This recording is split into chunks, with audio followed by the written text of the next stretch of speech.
Ramon Arteaga stood at the foot of his bed. He was in deep distress, unable to believe what he was looking at, wondering if he had gone insane. He knew he wasn't dreaming, hence the questioning of his sanity. He had already confirmed the reality of this bizarre situation, which was that he was dead, and he was looking upon his corpse, which was sprawled upon the bed with the covers strewn about as if he had died while in the throes of a seizure. He wasn't completely sure how long he'd been standing at the foot of the bed, but he vaguely remembered shafts of golden light and birdsong when this new reality began. And now there was anemic moonlight and the mournful hooting of an owl, so it must have been at least a full day. During this time, he had been wrestling with so many questions that, if they were made manifest and tangible, they would have filled a coffin. He wondered how he had died, if he had suffered. And at some point, he began to regret certain things in his life, like not being married or having children. He had no parents. They had passed when he was a child. And that led him to wondering how long his body would remain until found. And if, when someone finally got around to looking in on him, would they find a rotting corpse or a mummified cadaver? These questions kept him tethered to this place at the foot of the bed, and after a while he heard himself say aloud, "What happens next?" From the corner of the dark room, someone answered, "Well, that would be eternity, Daddy-o." Ramon jerked his head around. The corner was black with shadow. Who's there?" A pair of orbs appeared. He wondered what they could be. Then they blinked, revealing that they were eyes. He sensed that he should feel fear, but he was numb. What else can I feel? He wondered. I'm literally standing over my own corpse. Nothing makes sense. He called out, "Who are you?" A guttural laugh that barely contained sanity flittered from the corner. "I'm Johnny Reaper. I got my girl Lola here. We've been sent to collect your soul." The unhinged laugh caused Ramon's breath to catch in his chest. He wondered how he could breathe if he were dead. The eyes blinked again. That act was accompanied by the sound of something being dragged across the floor. When the eyes opened, they were still in shadow, but closer. Ramon took an instinctual step back. Don't come any closer," he said. The eyes blinked yet again, and there was more of that dragging sound. And when the eyes opened, they were only a couple of feet away. Ramon felt a coldness radiating from them, as if the glow were made of light emanating from the coldness of space. "I got to, Daddy-o," the voice replied. "Lola is hungry." Suddenly, the pale light of the moon filtered through the window, and the creature was revealed.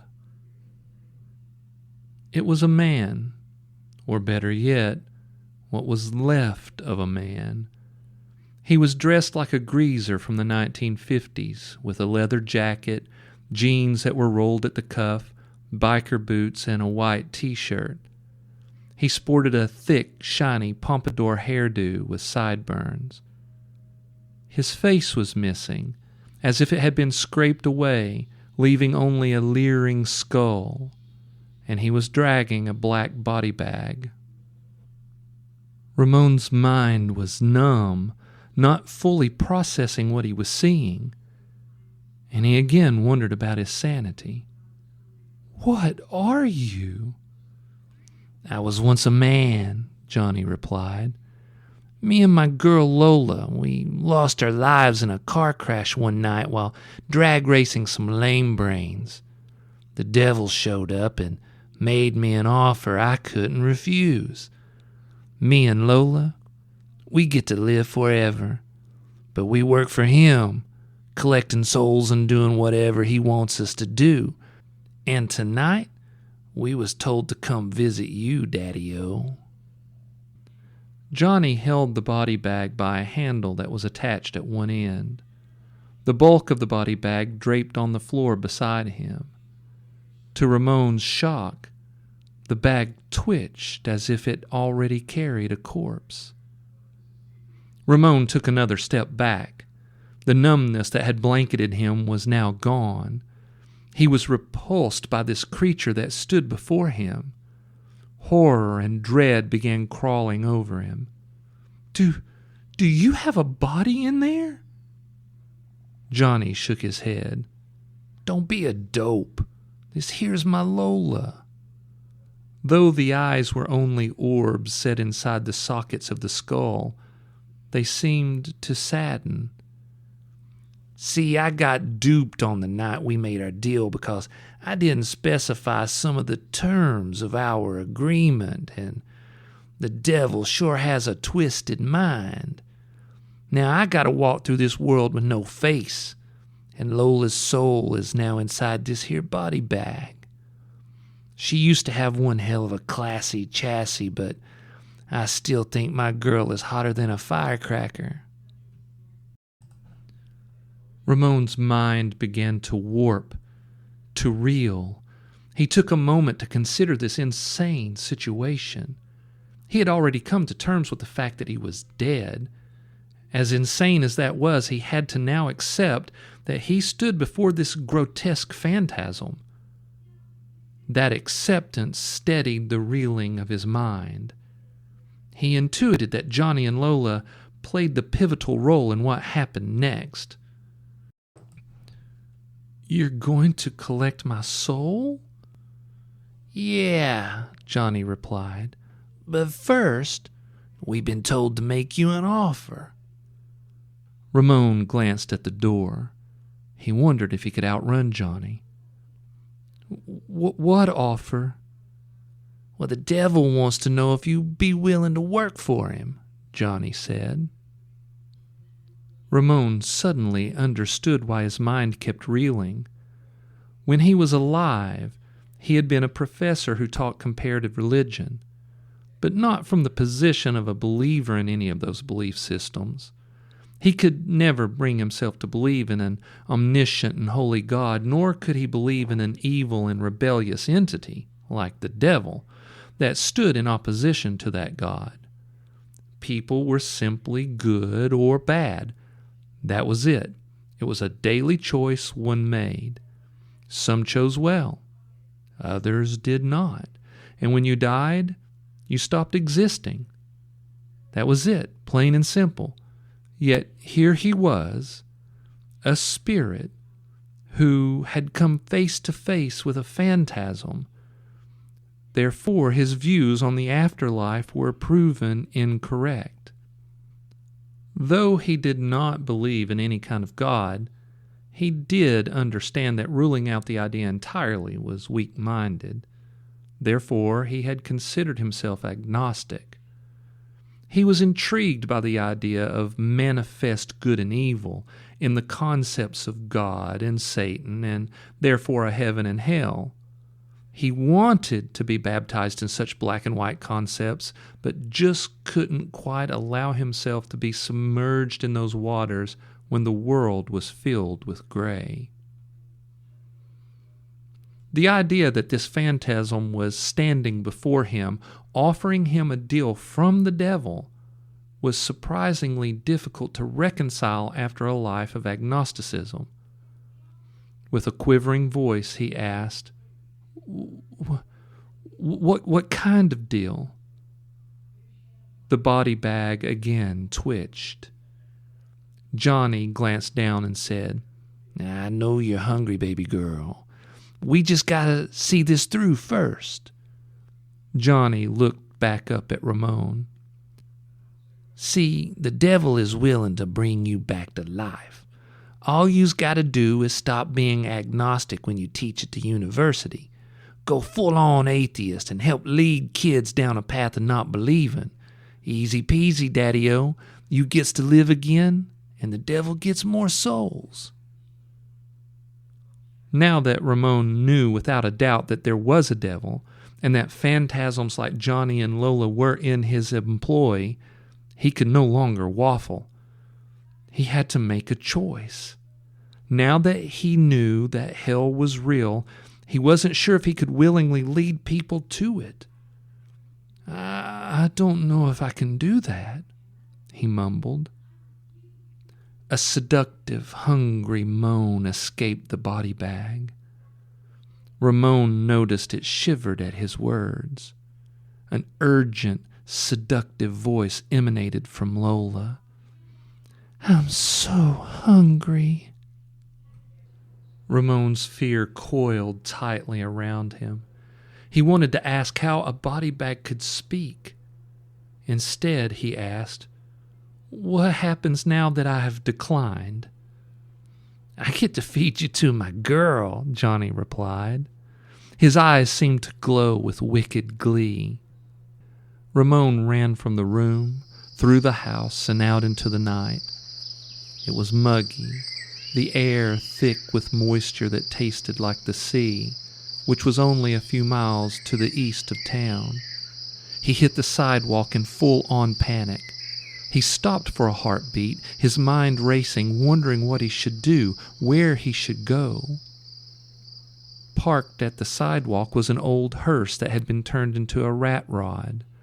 It was slung low and had a chopped top, and it glowed an eerie green. It didn't take a genius to know that this belonged to Johnny and Lola. That meant that he would never be able to outrun them on foot. He didn't own a car, but seeing this rat rod, he wondered if he could ride his bike in his spiritual form. He turned and ran to the garage. As he reached for the door handle, he wondered if he could just pass through the walls.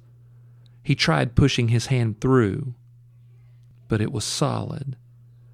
Johnny dragged Lola onto the front porch and said, "You got a lot to figure out, Daddy-O. Being a ghost don't automatically mean you can pass through walls and such. It takes a while to master that. Now come on now, don't drag this out and let's just get it over with. Let me feed you to my girl." Ramon's heart slammed against his chest, and he wondered how that could be, considering he was a ghost. But how could he, as a ghost, figure a way out of his dire situation? Then he had a sudden flash of idea. There was a psychic who had a store downtown on Phantom Lane.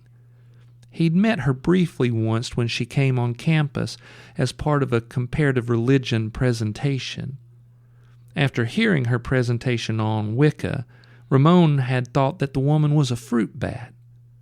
But with everything else he'd just witnessed, it made sense to set aside all his preconceived notions about the supernatural world. He didn't know what time it was. It had to be after midnight, and he wondered if her store was even open.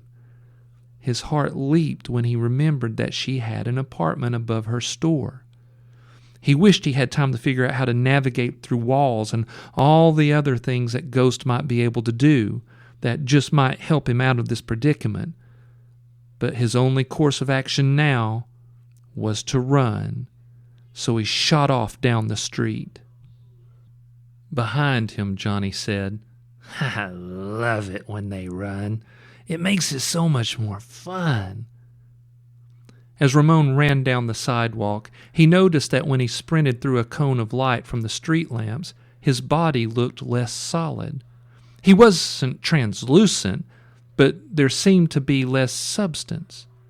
He didn't have time to understand what this meant. He needed to get to Sister Gardenia, figure out a way to communicate with her, and maybe she would have some answers. He shot across the street and through neighboring yards, heading in as direct a path as possible to the center of town. A couple of the homes had dogs roaming behind fences. The dogs began barking, but when Ramon stopped for a moment in front of one to check his bearings, it was clear the dog could not see him. The dogs could only sense him. However, when Ramon got to Main Street, there was a cat sitting at the corner, as if waiting. Ramon knew this cat. Everybody in town did. His name was Junji, and when Ramon tried to run past, Junji locked his green eyes onto him and meowed. Ramon stopped and turned to face Junji. "Can you see me?" he asked, not expecting an answer from an animal. Junji gave a nod, then meowed. Ramon sensed that Junji had said yes. He chose to accept the truth of this.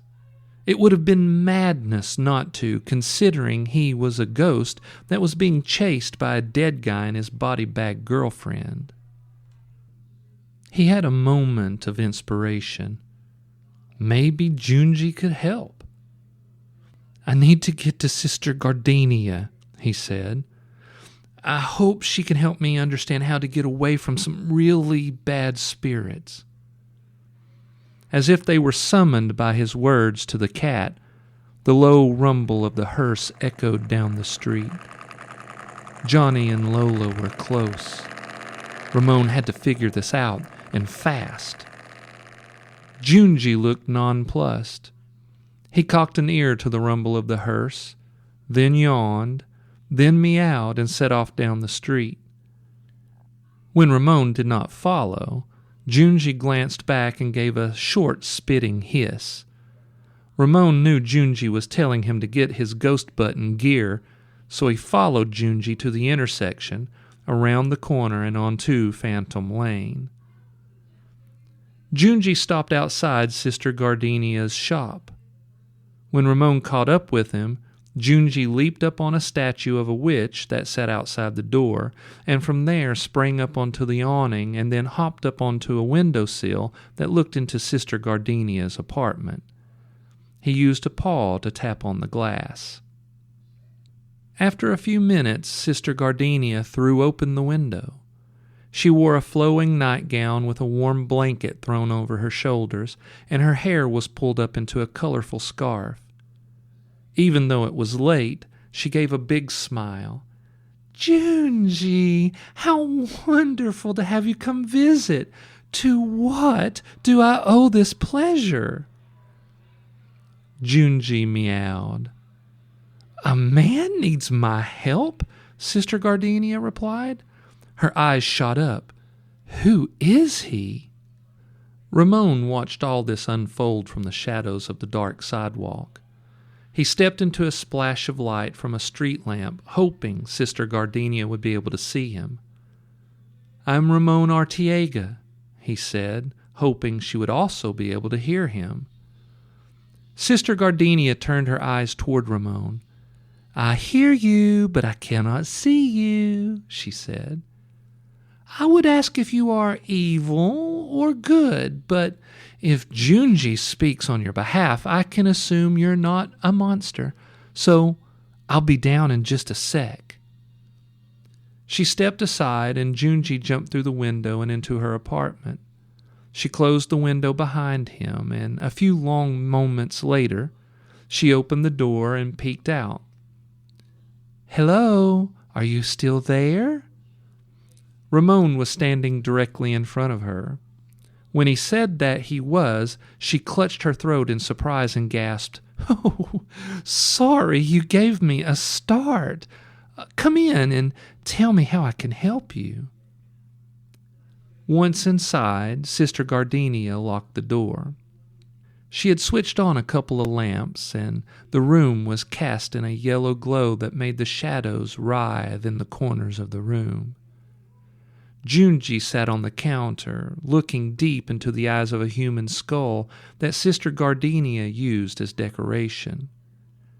Junji seemed to see something inside the skull that made him curious. Sister Gardenia had a pair of vintage-looking glasses hanging on a decorative chain around her neck. She plopped them onto the end of her nose and said, "Ah, yes, there we are. I can see you now. Oh, but you make such a handsome spirit." Ramon wondered about the power that the glasses held, but was pressed for time, so he decided to get right to it. "I have recently died, and now I have a ghoul of some kind following me, stating it's going to feed my spirit to a sentient body bag." Sister Gardenia did not seem to be shocked at this information. Instead, she took in a long breath, tapped her chin thoughtfully with her finger. After a moment, she said, "That would be Johnny and Lola. Such a tragic, murderous love story. The only way to ensure you aren't devoured by that terrible creature is to pay the ferryman." "The ferryman?" Ramon asked. "Where do I find him?" Junji growled at the skull. Then he glanced at Sister Gardenia with a feline look that seemed to ask, "Why on earth would you have this thing here?" Ignoring the cat, Sister Gardenia replied, "Well, Stick River, of course." Ramon was perplexed. Stick River was one of the rivers that flowed out of Dunwich Forest that ultimately emptied into Savini Lake a few miles south of town. "You're telling me there's a ferryman in Nevermore Hollows? Like the guy in the Greek myths?" Sister Gardenia seemed just as perplexed at his question. "Why, of course! How else do the souls of the dead get to the next realm?" She glanced at Junji, who gave a dismissive shrug of his shoulders, as if to say Ramon was dense. Ramon took offense at the gesture. He was starting to not like the cat. Junji turned his attention back to the skull, as if it were speaking to him in a voice only he could hear, and gave another derisive hiss. Sister Gardenia watched Junji's behavior and said, "Pay no mind to him, Junji. You know dear Nietzsche has always been a dramatic pessimist." Ramon fought to keep his mental balance in spite of the surreality of this situation. Surely the skull did not belong to Nietzsche, the German philosopher. And even if it did, he did not want to believe that it was communicating with the cat and Sister Gardenia. He reminded himself that while Sister Gardenia was likely a fruit bat, she could definitely see and speak to spirits. So maybe he should just roll with the idea that the skull did belong to Nietzsche and to trust her about this whole Stick River thing. They heard the low rumble of Johnny's and Lola's hearse as it cruised a street or so over. They were getting closer. He needed to move, be on his way. But first, he had to ask her the ultimate question. "Is there any way that I can regain my life?" Sister Gardenia had been lackadaisically twiddling the edge of a scarf. The question caused her to stop and give him a sad look. "I'm sorry, dear, but dead is dead." Ramon felt he had to push the issue. "But there are stories throughout history about the dead coming back to life." "Much of that is anecdotal," Sister Gardenia replied. "Stories to scare or to make a point. But in the few cases that were true, the dead came back changed in terrible ways. The only stories where the dead were not evil upon being revived are the ones where Jesus brought them back to life, if you're so inclined to believe in the stories about him. My advice to you is to accept death as the gateway to the next realm. Go, pay the ferryman. Let him take you across the river to the other side." Ramon's heart sank. He took a moment to gather himself to accept the inevitability of his task. "Okay, but what do I pay him with?" Junji smacked the skull with a paw and a hiss, as if the skull had just whispered something obscene. Then he turned his back on the skull and seemed to begin reading a book of poetry that Sister Gardenia always kept on the counter for the slow moments during the day. "Well, with a special coin," Sister Gardenia replied. "And the only place in Nevermore Hollows to get one is at the fountain in the center of Lovecraft Park." The park was only a couple streets over. Ramon felt confident he could get there without being seen by Johnny and Lola. "People toss coins in the fountain all the time there. How will I know this special coin?" Sister Gardenia stepped across the room and picked up a crystal ball that sat on a table in the corner of the room. It was the crystal ball she used to do psychic readings. She placed it on the counter and then, with a flourish, began waving her hands around it. She hummed a strange tune as she did. To Ramon's surprise, he wondered why anything was surprising to him anymore. Sparkly clouds formed inside the crystal ball. They swirled and churned in rainbow colors, and then they parted to reveal a silver coin floating in the center of the ball. On one side of the coin was a skull. On the other was a cross. "This is what you'll be looking for," Sister Gardenia said. "But be careful. You will have to answer a question first." Even though he was dead, Ramon felt tired. What question? And from whom? "Oh, the question is different for each soul," Sister Gardenia explained. "It will be the fountain that asks the question." Ramon didn't understand how the fountain itself could ask a question. "Well, I guess I'd better get to it." Sister Gardenia held the door open for him, and as he passed by, he said, "Thank you for your help." Sister Gardenia's smile was radiant and mildly unhinged. "Well, you're welcome. I just wish everyone else in town were dead so that they could see I really do have powers."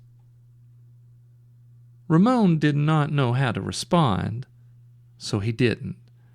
He turned and, keeping to the shadows, made his way down the street to the intersection. Sister Gardenia called from the doorway, "Oh, I almost forgot. Stay vigilant. The park is filled with some very strange creatures. Some are whimsical and won't hurt you, but others will, especially the elves. A group of them live in the park, and they know how to kill spirits like you." Oh, great, Ramon thought, as if this night couldn't get any weirder or more dangerous. He almost smiled at the thought that he was in less danger alive than he was now that he was dead. "Okay, got it. Little people with pointy ears." "Don't be silly," Sister Gardenia said. "That's a fairy tale version of the elves. They are nowhere near as enlightened. In fact, some like to say they're the white trash of the supernatural world, and they are terribly dangerous." Ramon's nascent smile faltered. He stood for a moment in weary thought. Then, without glancing back, he turned left in search of the coin to pay the ferryman. Lovecraft Park sat in the middle of town. It consisted of walking paths that wound through wooded areas spotted with glades filled with flowers. Access was through an intricately crafted wrought iron gate tipped with spikes. Directly in the center of the park was a massive water fountain in the shape of a creature that resembled a squid with too many arms and dozens of eyes. The park was popular and busy during the day, but rarely did anyone venture in at night, unless there was some event with larger crowds. It wasn't that the park was infected with drug addicts and desperate people who would rob you. Instead, some claimed that time acted differently inside the park at night. Ramon had always chalked this up to local superstitious lore crafted by simple minds. He passed through the gate. He checked his watch. It was almost 2 a.m. He didn't know how long it would take for him to get the coin and make it to Stick River. He realized with anxiety that he didn't know what part of Stick River he was supposed to go to, and made a mental note to ask the fountain, considering it would also be asking questions. He hoped that this would even be possible. He made his way down a winding path that was paved with stones. As he did, he caught a glimpse of a creature roughly the size of a raccoon. He didn't see much detail other than it stood on 2 legs, was hairless, and carried a sharp stick. It mumbled something at him in a guttural language, then ducked into the darkness of the trees. It was just a raccoon, Ramon told himself. Nothing more. But he knew it was a lie. He could no longer allow himself such skepticism about the supernatural world. He just hoped that the nasty little beast didn't try to stop him from getting the coin. He continued walking, eventually rounding a corner and into a clearing, in the center of which was the sprawling fountain. It was made of obsidian and shaped like a giant squid-like creature with 13 arms. Its body was pebbled with too many eyes to count. Water sprung from the top of its body and out of 4 mouths that aligned to the 4 headings of the compass. There was no one around. In the distance, Ramon heard the growl of the hearse. It seemed it was getting closer, headed his way. Then he had a disturbing thought. Surely Johnny and Lola would know about the fountain, the coin, and the ferryman. If so, why were they not waiting for him? He decided he had to move more quickly. He stepped up to the fountain and glanced into the water. It was crystal clear, but was free of coins of any kind. He stood there, considering what his next move should be, when the obsidian squid spoke. Its voice was inside his head and vibrated at a frequency that engulfed his whole being. Had Ramon been in a corporeal form, he knew that the frequency would vibrate him down to his cells. And what would that mean? Did this voice have the power to change him on that fundamental level? Ramon hoped not, because the vibrations felt wrong, out of sync, ominous. The first few words were unintelligible. That was because the language was not human. Ramon was in spirit form, and somehow his spirit knew that this language was ancient, older even than the earth. Upon that realization, he was somehow able to understand. What dost thou seek? Ramon felt as if his spirit was made completely of fear. He stood in front of the black statue and trembled. His voice was shaky. I need a coin to pay the ferryman. Thou hast passed from the mortal realm, the statue replied. It was not a question, but a statement. First, you must gaze into the eye of Orgarath. Ramon wanted to get all this strangeness behind him.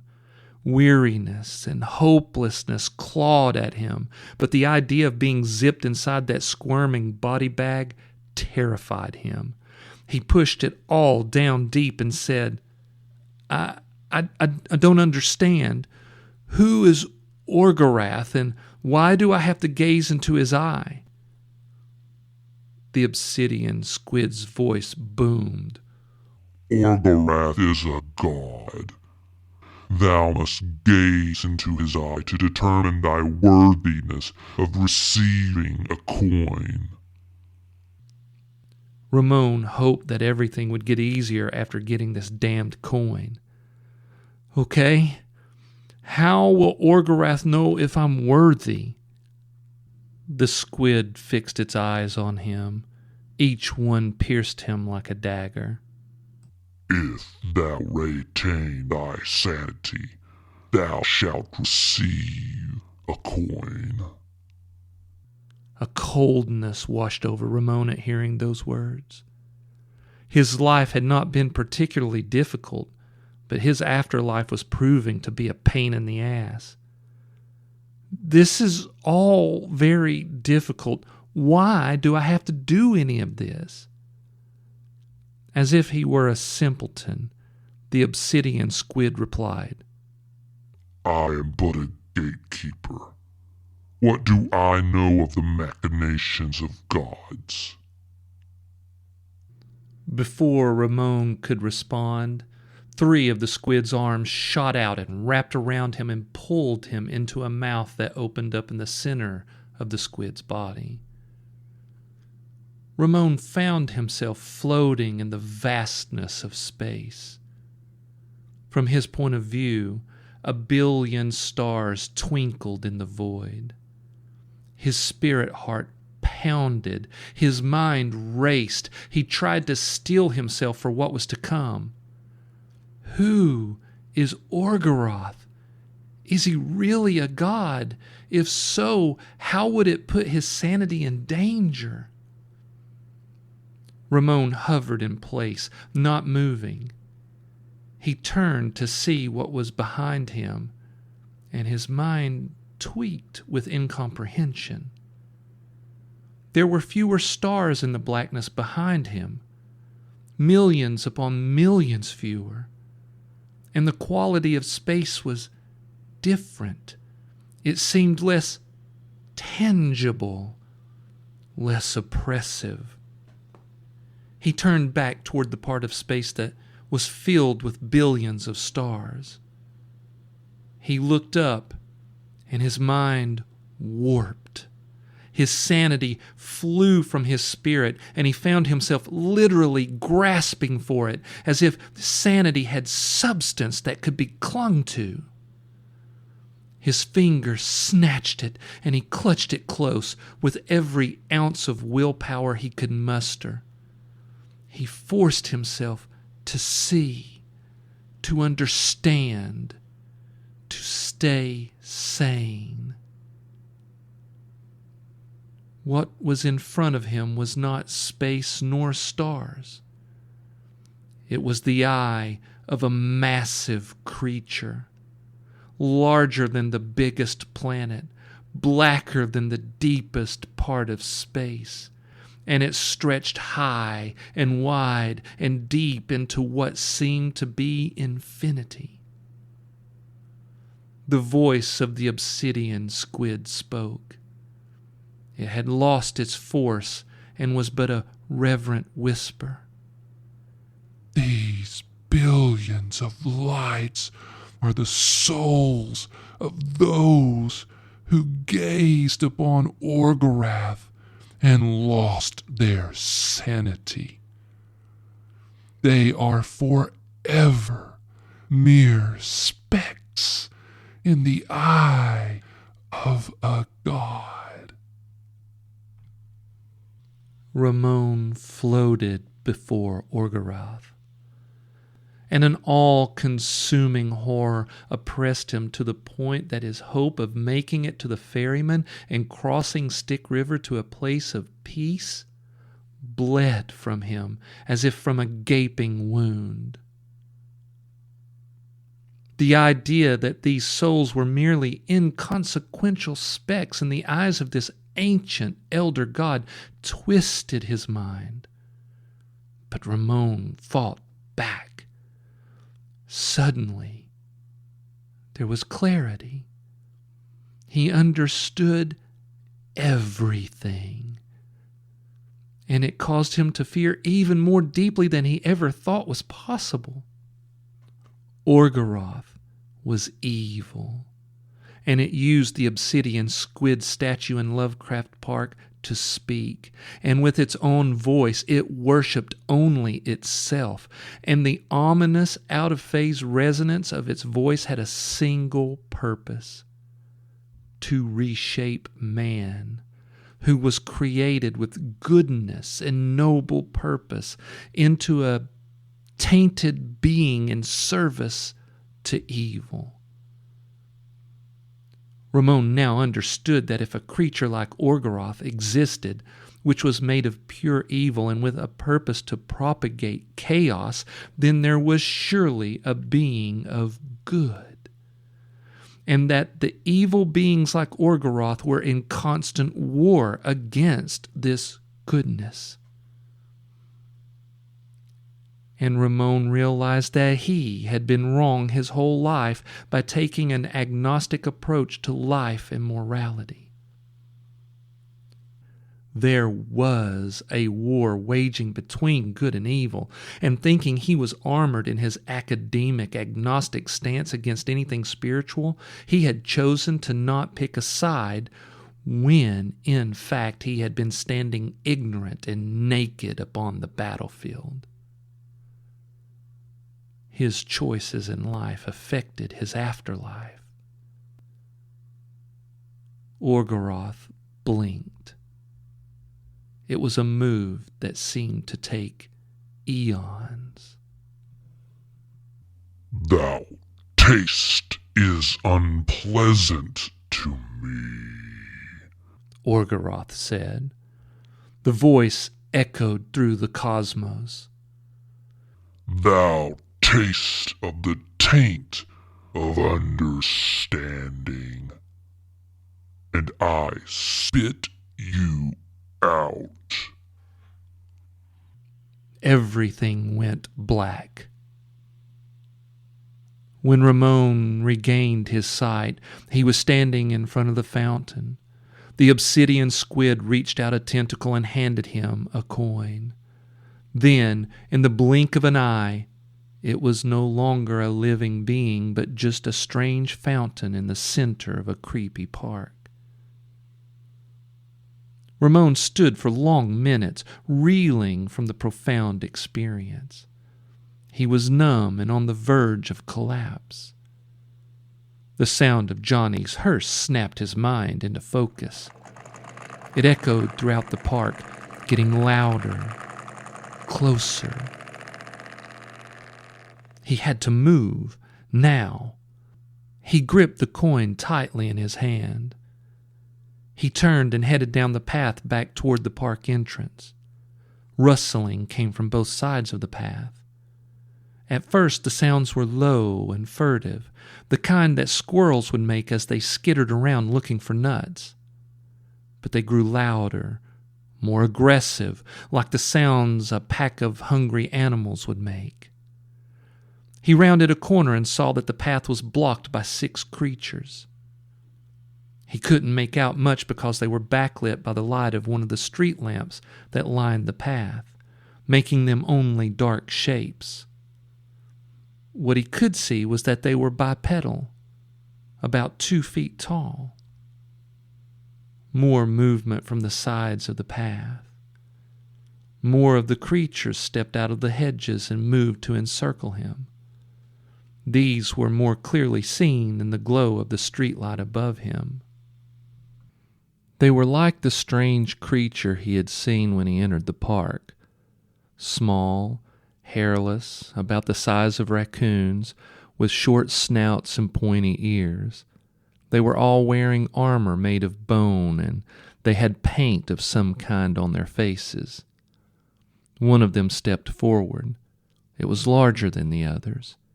It carried a stick with a sharp point. Its face was painted red and blue. It glared at Ramon and spoke in a guttural language that he couldn't understand.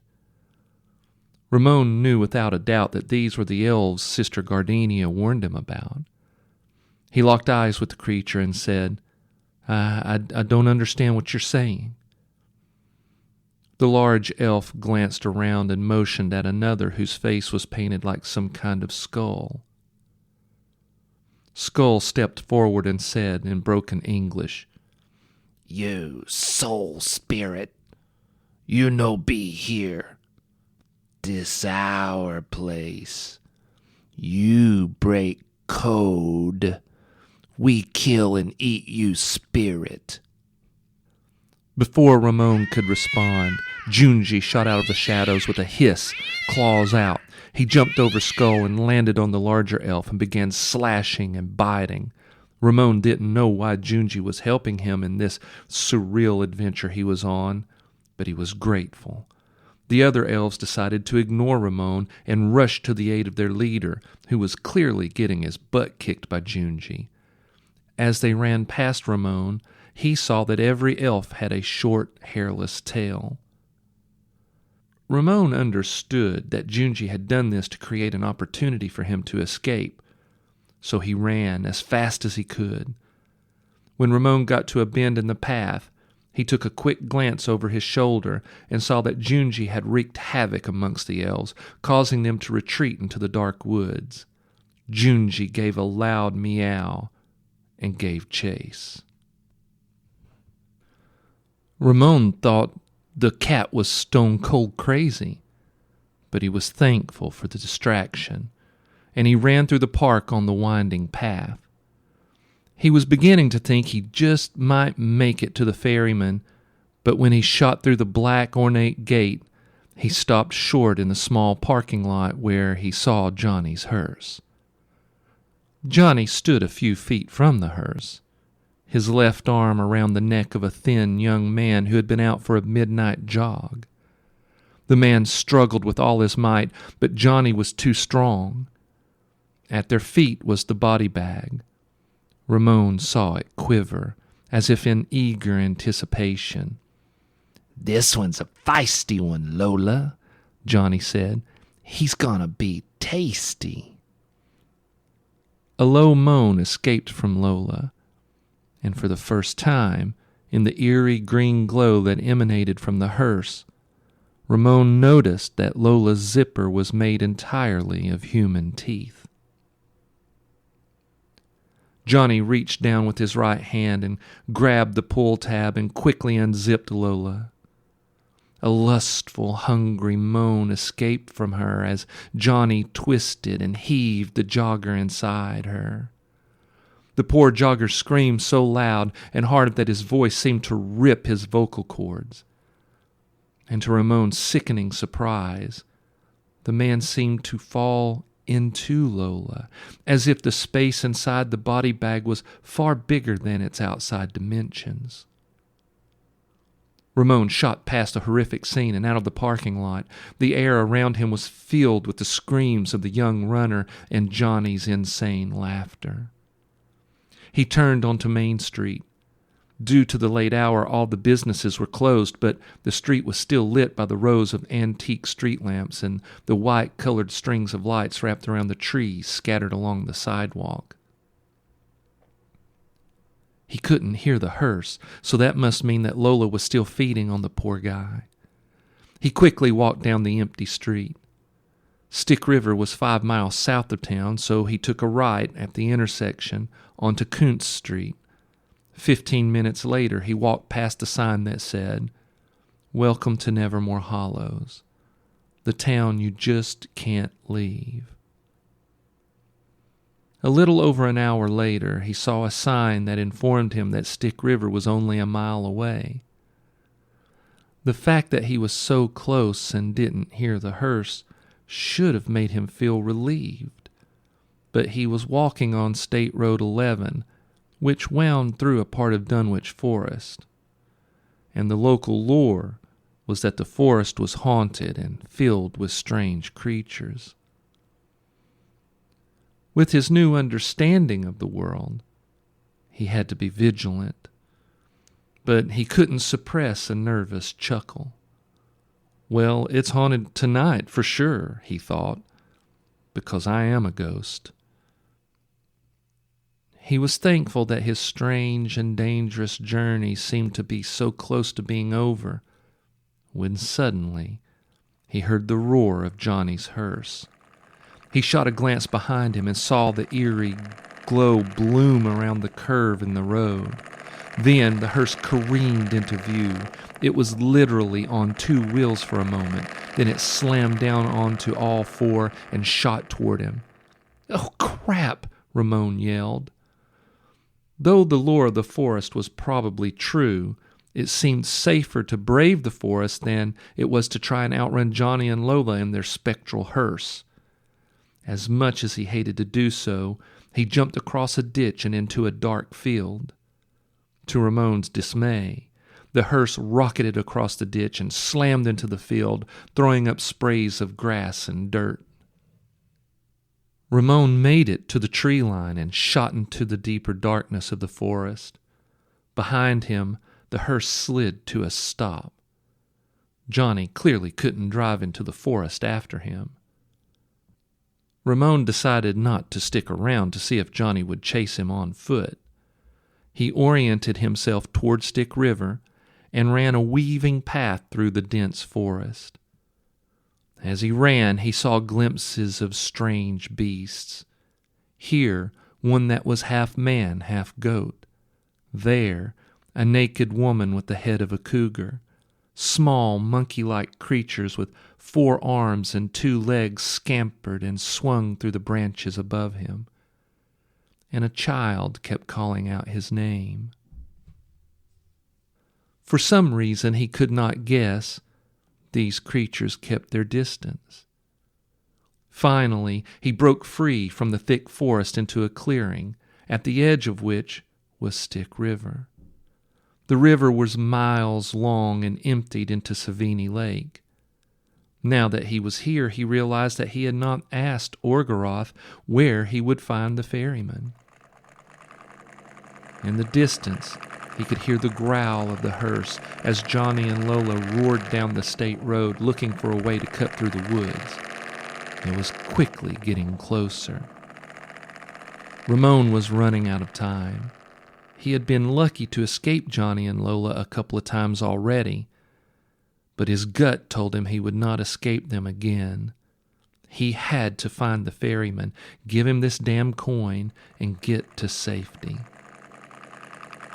The sound of the hearse echoed down the river. Its eerie light glowed through the trees. Then the engine shut off, leaving only a profound silence. There were no night sounds. Ramon couldn't even hear the lazy gurgle of the river. He began to think that maybe he had gone suddenly deaf. But then Johnny called out, "We're coming to get you, Daddy-O. Lola tells me she can smell your fear." They were close, maybe only 100 yards or so through the trees. He could hear them thrashing through the brush toward him. He had to choose which way to go to look for the ferryman, either follow the riverbank further south or toward the north. The north would take him closer to Johnny and Lola, so out of desperation, he chose south. He shot off along the riverbank, stumbling at times over roots and rocks. Behind him, Johnny called out, "Look at him go, sweet Lola. He thinks he can hot-foot it faster than we can. What a sap." Ramon glanced back. Johnny had stepped from the forest onto the riverbank about 50 yards behind him. He started running toward Ramon, dragging Lola behind him. Ramon stumbled, fell, regained his footing, and scampered forward. His fall caused Johnny and Lola to close the distance to about 30 yards. Ramon's spectral heart hammered against his spirit chest. He wasn't going to make it. "I'm hungry," Lola moaned. It echoed darkly in the night. "Maybe I can jump in the river and swim across," Ramon thought. Just as he was about to try, He saw a flame flicker about 40 yards ahead of him. It was only there for a moment, then was gone. It was replaced by a tiny orange orb that hovered about 6 feet above the ground. Ramon realized that this was the burning end of a cigarette. The flame must have been a lighter or a match. Was this the ferryman? Or was it some hapless fisherman trying his luck at night fishing? This idea was absurd. No sane person would be fishing in the haunted Dunwich Forest in the middle of the night. Either this person was insane, or was the ferryman, or it was another paranormal entity. Ramon decided that it was best to make sure before jumping into the river. As if the river had read his thoughts, something huge and dark and wet raised its head from the middle of the river. It reared back and let out a long, gurgling howl, as if declaring that it, too, was hungry. Damn, Ramon thought.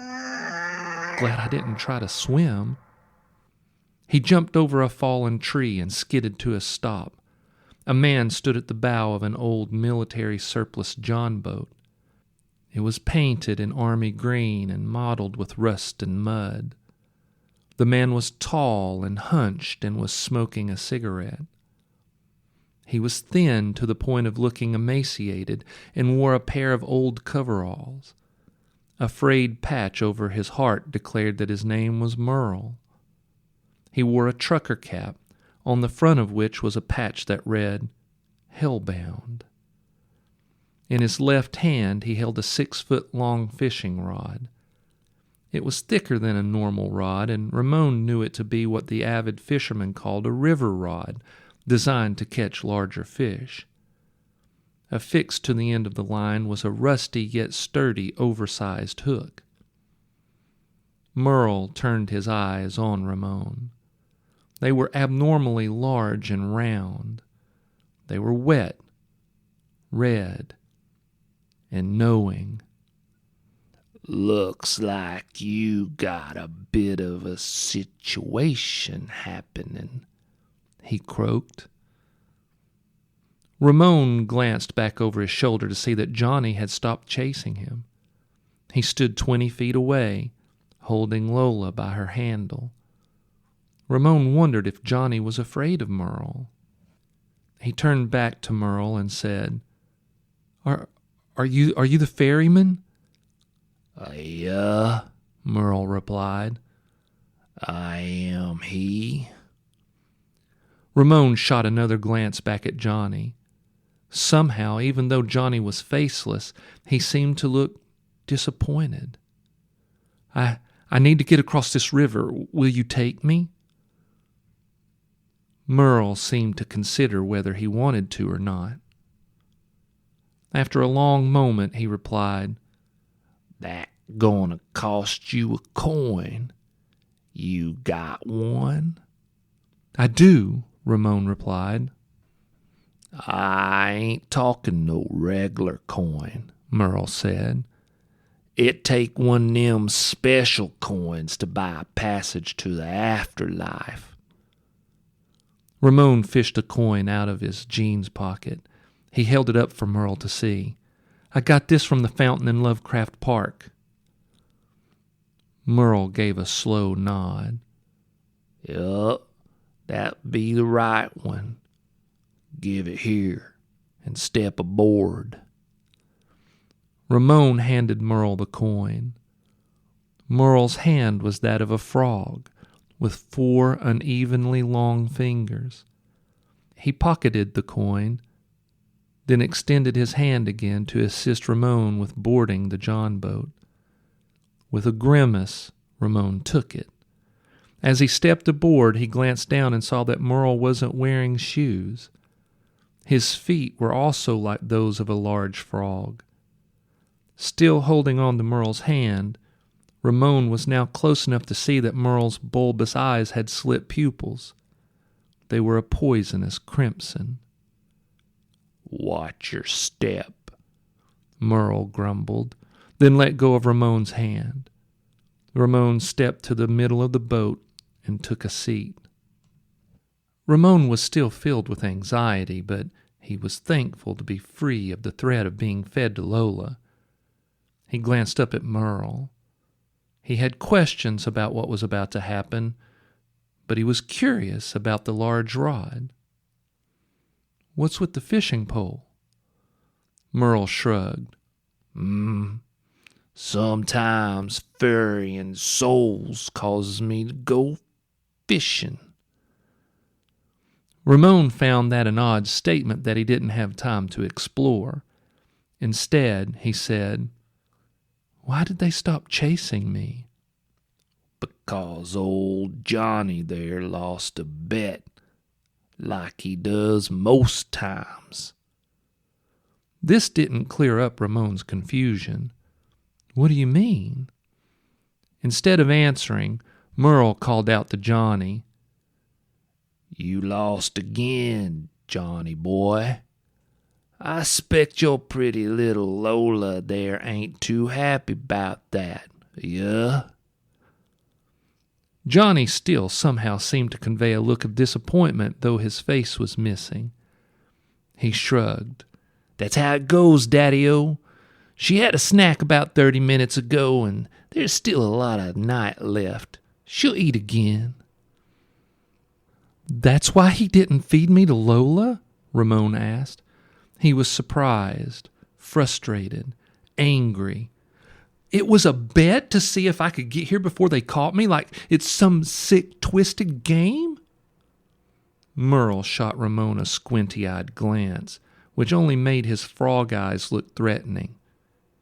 "Least you got a fighting chance to escape his Lola." Ramon hated that he felt chastised, but this was about to be all behind him now. He was safely in the boat and wondered how it was going to work. Okay, whatever. What happens next? Is there a portal we go through that gets me to heaven, or will that somehow happen when we get to the other side? Johnny heard the question and gave a laugh. "What a dope!" A slow, knowing smile crept across Merle's face. It seemed as if he had heard this question millions of times and that it never got old. "Heaven? You ain't going to heaven." Ramon shot up onto his feet.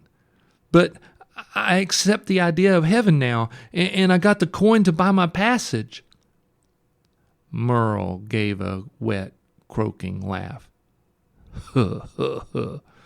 "Should have done that when you were alive. And that coin, it only buys you passage to hell." Ramon's mind raced. He moved to exit the boat, but Merle blocked his way.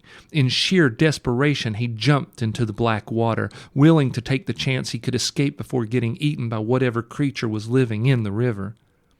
His impromptu plan was not to swim across the river, but instead to swim parallel to the nearby bank, crawl out of the water, and run.